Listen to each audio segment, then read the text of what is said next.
Hello বন্ধুরা, কেমন আছো তোমরা সবাই? আশা করছি সবাই খুব ভালো আছো। আমরাও কিন্তু বেশ ভালো আছি। নতুন একটা মিনি ব্লগে সবাইকে ওয়েলকাম। বিয়ে বিয়ে বিয়ে বলো, বিয়ের সিজন কিন্তু চলেই আসলো। আমরা একটাও নেমন্তন্ন পাচ্ছিলাম না, সেটাই অপেক্ষা করছিলাম যে কবে একটা ইনভাইট আসবে।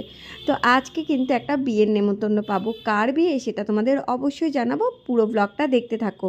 আর কালকে যেহেতু আমরা একটু মার্কেটে গেছিলাম, সেখান থেকে তোমাদের আগের ব্লগে দেখিয়েছিলাম যে একটা বেডশিট আর তোমার জানলার পর্দা নিয়ে এসেছিলাম, সেটাই আজকে না একটু বেড কভারটা পেতে দিয়েছি। দেখো তো কেমন লাগছে ঘরটাকে। কী বলো তো, বেড কভার আর জানলার পর্দা চেঞ্জ করলে না ঘরটা একটুখানি বেশ সুন্দরই লাগে। নতুন কোনো কিছুই কেনাকাটি করলে, সে জামা কাপড় হোক আর ঘর সাজানোর জিনিস হোক, আমি কতক্ষণে সেই জিনিসটাকে সাজিয়ে রাখবো সেই চিন্তা করি, বা জামা কাপড় কতক্ষণে পরবো। তো যাই হোক, দেখো বেড কভার তো পেতে দিয়েছি, তার সাথে আমাদের বড় মাকেও দেখালাম। বড় মা যখন আমি পুজো দিতে গেছিলাম নৈহাটিতে, তখন আমি বড় মাকে নিয়ে এসেছিলাম। আর এখানে জগদ্ধাত্রী ঠাকুর, এটা তেঁতুলতলার জগদ্ধাত্রী ঠাকুর। আর ফটোগুলো দেখলে আমাদের প্রি ওয়েডিংয়ের ফটো, এটা আমার ভাত কাপড়ের ফটো। নিজের ঘরকে না সুন্দর করে সাজিয়ে রাখতে সবাই চায়। কি বলো তো, ছোটো বাচ্চা কাচ্চা থাকলে এরকম করে সাজানো যায় না। আমার এখানে একটা ফুলদানি ছিল, সেটা তোমাদের গপু একদম ভেঙে ফেলেছে, ফুলগুলোকেও ছিঁড়ে ফেলেছে। মানে আমি কোনো কিছুই সাজিয়ে রাখতে পারি না। যতদিন না ও বড় না হবে ততদিন কিন্তু আমি কোনো কিছুই কেনাকাটি করতে পারবো না। সামান্য সাদা কালারের চাদরটা কিনেছি, কেননা চাদরটার মধ্যে দেখতে পারবে একটু পরেই উঠে ও লাফালাফি শুরু করে দিয়েছে। ওর যে কী আনন্দ লাগছে যে নতুন চাদর পেতেছি।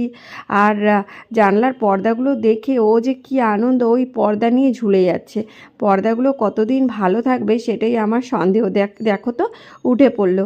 আমি যতবারই বারণ করছি, বাবা সাদা চাদর নোংরা হয়ে যাবে, ও সেই ওটার মধ্যে উঠে লাফালাফি করছে, একবার নামছে একবার উঠছে। যাই হোক, আমার কিন্তু বেশ ভালো লাগছে চাদরটা, আর অনেকটাই বড়, জানো তো সাইজটা। আমি ভেবেছিলাম একটু ছোট হবে। যাই হোক, আজকে হলো আমার বান্ধবী আসবে। দেখো আমাদের বাড়ি আমার বান্ধবী এসছে, দীপকে প্রথমবার ওর মা আর ও আসলো।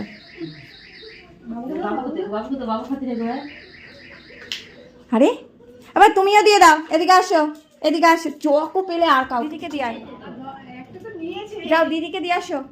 দিদিকেই দাও, হ্যাঁ দিদিকে দাও। দিদি দিদি দিদি দিদি মাসি মাসি, এই যে দিদি, দিদিকে দাও, দিদিকে দাও।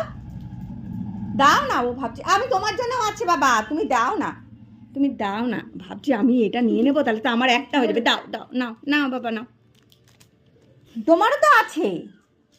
ও চকি পেলে আর কিচ্ছু চায় না, জানিস। হ্যাঁ কি আনন্দ দেখো। দেখো এই গাড়িটা দিদি বসেছে, দেখো। আর এ কি করছে, কি হয়েছে, চালাবে না? ওই গাড়িটা চালাবে, ওই গাড়িটা তোকে বলেছে হ্যাঁ, তুই হ্যাঁ করছিস কেন? হ্যাঁ দেখো, দুটো গাড়িতেই বসবে, ওকে কোনো গাড়িতে